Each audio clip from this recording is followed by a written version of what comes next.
My Hero Academia chapters 412 and 413 are officially out. And sweet mother of all that is holy, dude, these chapters go crazy. I'm talking big story, character, and world-changing events. Horikoshi is bringing it all. And of course, it all came out to one time I had to go on a little hiatus. Why do you mock me, Horikoshi?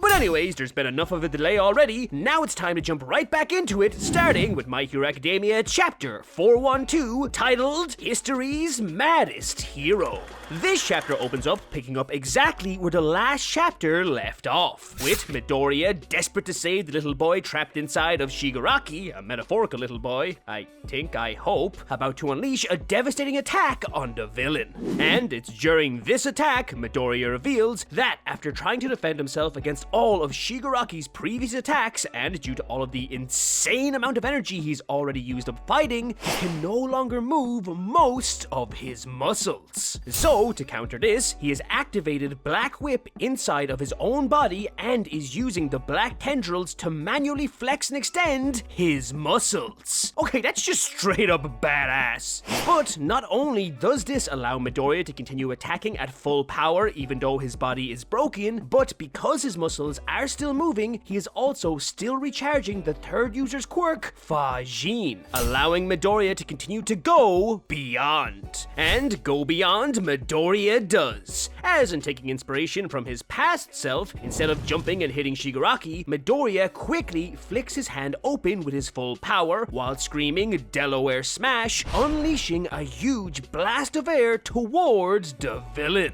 which not only knocks Shiggy back into the sky, preventing him from continuing to use decay, but it also knocks all of the decaying rubble as well, completely stopping it from spreading.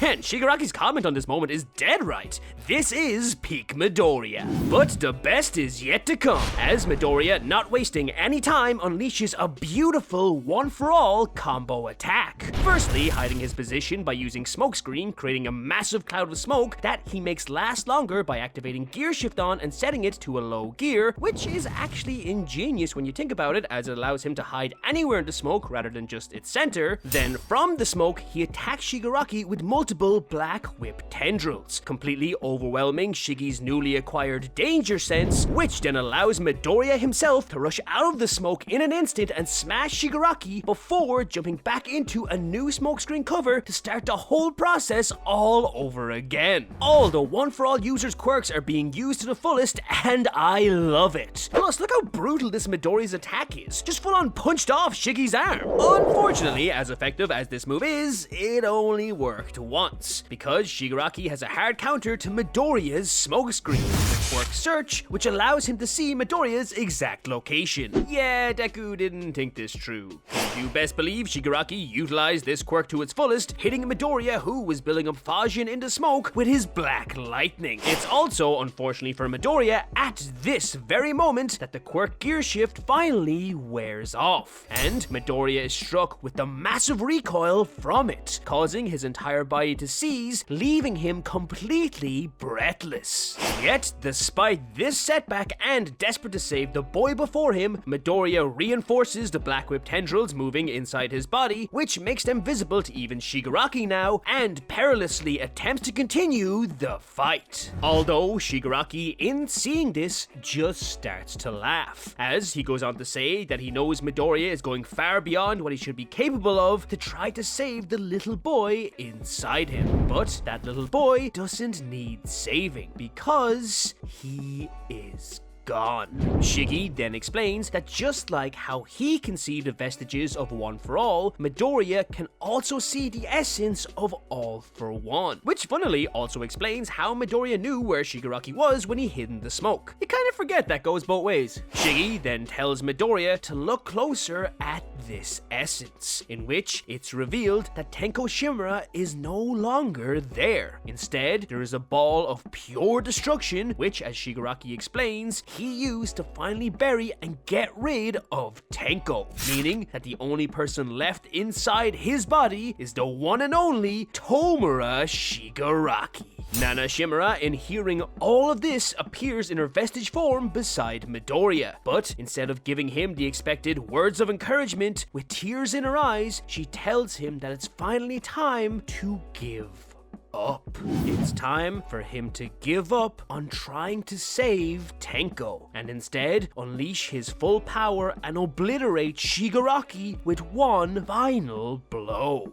However, Midoriya immediately refuses Nana's plea, stating that despite what he claims, Shigaraki hasn't killed the emotions of his past. He's only tried his best to cover them up. And so, as Midoriya's body fills up once again with the power of One for All and Black Whip, he exclaims that until Shigaraki confronts the child within him, he's going to keep smashing away until that child is free. Upon hearing this, inside One for All, Kudo starts up, explaining that this is why he was so opposed to helping Midoriya in the beginning, because his ideal of saving everyone, even the most evil people in the world, is naive, arrogant, and something only a person who hasn't seen the true horrors of reality could stand behind. Yet, despite this, after being with and watching Midoriya and seeing the type of person he is firsthand, a person who, regardless of how badly he is treated, showing us images of Bakugo, or sees how someone treats others, he will always look for the good and humanity inside that person's heart. And because of this, Kudo can't help but believe in Midoriya too.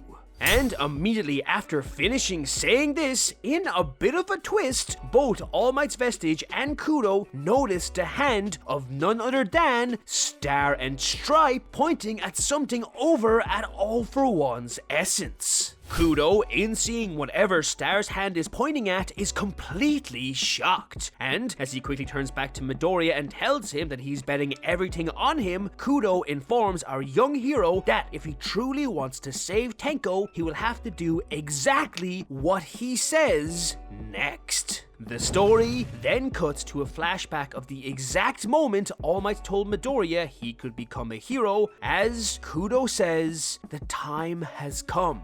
You have to part ways with One for All." And that's it for chapter 412. Oh man, what a chapter, and what a cliffhanger. Who knows what'll happen next? Here's the script for the next chapter. What? Oh, right, yeah, I forgot. We already know what happens next, because the chapter's already out. But before we begin the next chapter, don't forget to Detroit smash that subscribe button to keep up to date with all the Lunchtime Crew / My Hero content. And so, without further ado, let's jump right into My Hero Academia chapter 413, titled Leaden Mass. Wait, what the hell does leaden mean? Oh, cool. This chapter opens up with a strange vision / flashback in which All Might's Vestige witnesses the essence of Star and Stripe's quirk's final moments fighting inside of All for One. However, this time, as Star notices the young Tenko Shimura trapped within, the story cuts right back to the present, where we see Star pointing at Shigaraki's ball of destruction inside the essence of All for One. As we zoom in closer to where Star is pointing, it's revealed that the deceased hero is pointing at a crack on the ball's outer shell. Upon revealing this crack, Star calls out to All Might's Vestige, stating, "Master, there is a lonely boy in there." Back in the real world, All Might then awakens from unconsciousness, and as he looks towards Shigaraki and Midoriya's battle zone, he realizes two things. The first being that the vision he saw wasn't a dream, but a message from One for All. And the second is that for him to feel the presence of One for All, even while this far away from the quirk, can only mean one thing. The quirk he and his fellow inheritors worked so hard to cultivate is starting to unravel. The story then cuts right back on over to Midoriya and Shigaraki, where we see Shigaraki blast Midoriya with an attack, launching him away, before taking a moment to try and understand why he just saw the image of Star and Stripe in his mind. To which he concludes that she is in fact dead and gone, but her remaining embers stayed behind to haunt him. And while Shigaraki is having this brief moment of thought, we see Midoriya be blasted so hard he smashed along the ground like a stone skipping across water, until eventually he stops completely battered and now shirtless in a crater made from his own impact. Midoriya, still thinking about the moment All Might told him he could be a hero, then continues his conversation from the last chapter. chapter, asking in a panic what exactly Kudo means when he said that he has to part ways with One for All. To which Kudo tells Midoriya to calm the fuck down, he's making a scene, before explaining that Shigaraki's essence inside of All for One, aka the Ball of Destruction, is the manifestation of every negative emotion he has ever felt.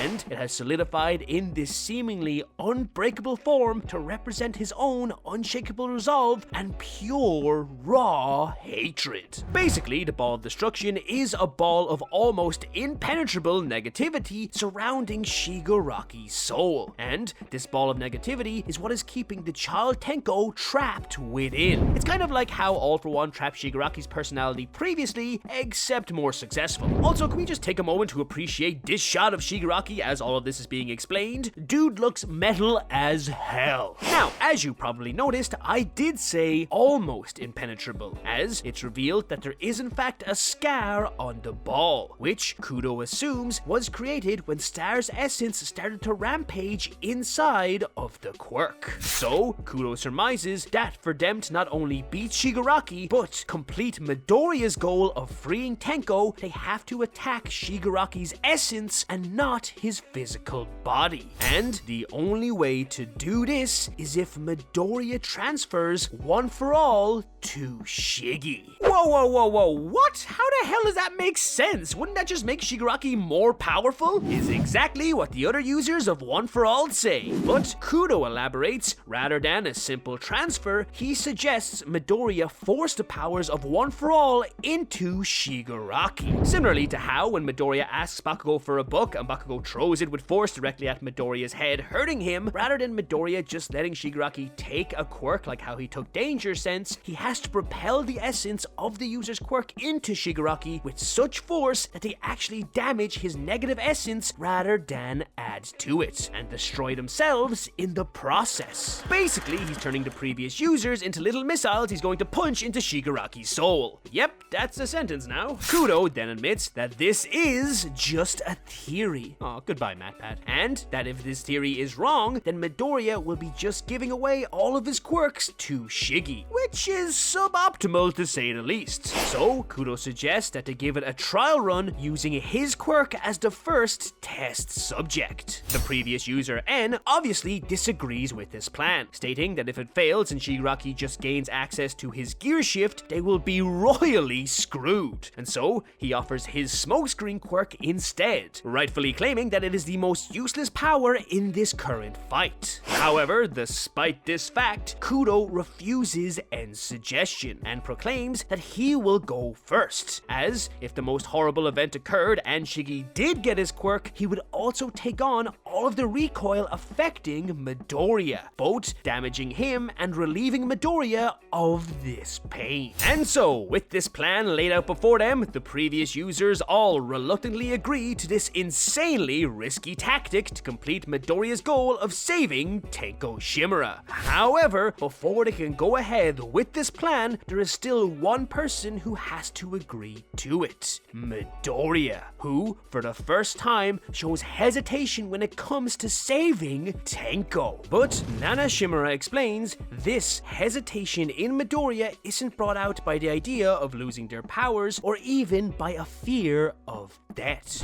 Midoriya's hesitation in accepting this plan comes from the fact that Midoriya will be destroying One for All, the irreplaceable gift and blessing he received from the hero he admires most. And unfortunately for Midoriya, time is of the essence, as Shigaraki finally catches up to him and flies in at him, preparing to continue the duo's devastating duel. Kudo, in seeing Shiggy, informs Banjo that he has to be transferred last, as his quirk is the only thing holding Midoriya's body together, and he asks the first user to watch over Midoriya when he goes, to which the first user replies, "Yes, my hero." Kudo then informs Midoriya that they have all accepted their fates, and now it's all up to him. They need to hear him say he will accept this plan, to which Midoriya replies, "I'll do it. And with this proclamation, Midoriya blasts Shigaraki back, resulting in the villain to exclaim, "I'd never guess you were a hero," as we see the image of Midoriya engulfed in black tendrils, looking as monstrous as he has ever looked, with a brief glimmer of one of the stars of One for All in his hand. Dark Deku is back, baby! And that's it for chapter 413. Hey, we did it! 2 chapters and 1 video. If you like this video, don't forget to leave a like. For more content like this, subscribe to the Lunchtime crew. Thank you so much for watching, and I'll see you in the next video. It's lunchtime!